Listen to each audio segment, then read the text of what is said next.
Vai, tá gravando. Vamos lá, vamos lá. Putz, a gente vai lá mesmo, cara. A gente vai subir aquela montanha, calma aí. Na boa, você vai filmar mesmo, cara, esse negócio. Aquela montanha, Monte Fuji. É um vulcão. Vulcão, a gente tá em quantos metros? A gente vai cometer suicídio então, né? A gente vai pro topo de um vulcão. Quantos metros a gente tá aqui? 2.305 metros do nível do mar. Do nível do mar. Nós subimos de busão até agora.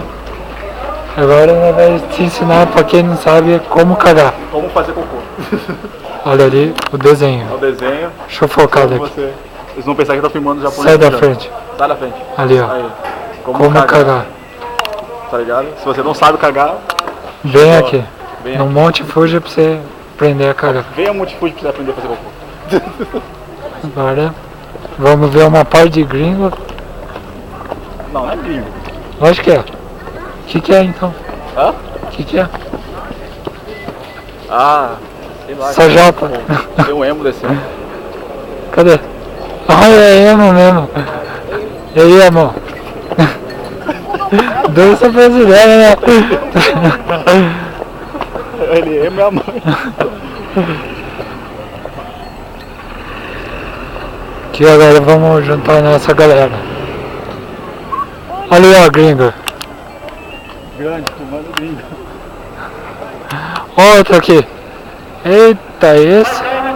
O Wolverine, rapaz. Ferral. O Wolverine.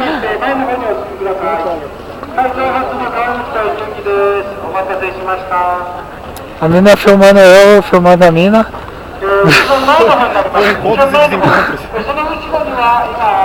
Uma parte de ciclista também. O nosso grupo ali.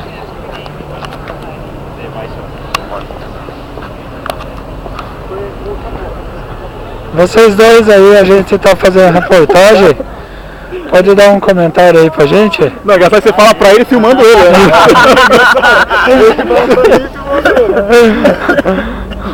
Ah, você é o Vesgo do Pânico então? Vamos combinar, olha. Ô, você perdeu, cara. Tinha um papelzinho, cara, desenhado. Como é que tem que sentar na privada do papel? Esse cara do time tava apontando, ah, é assim. Putz, cara, não comédia. Cheiroso, né? Banheiro terrível. Eu pedi pros caras comer perfume, velho. Tomar perfume. Comer perfume. Nossa, o banheiro tá bom. Pode crer. Passa um pato purifica lá. Tá ficando meio bravo já.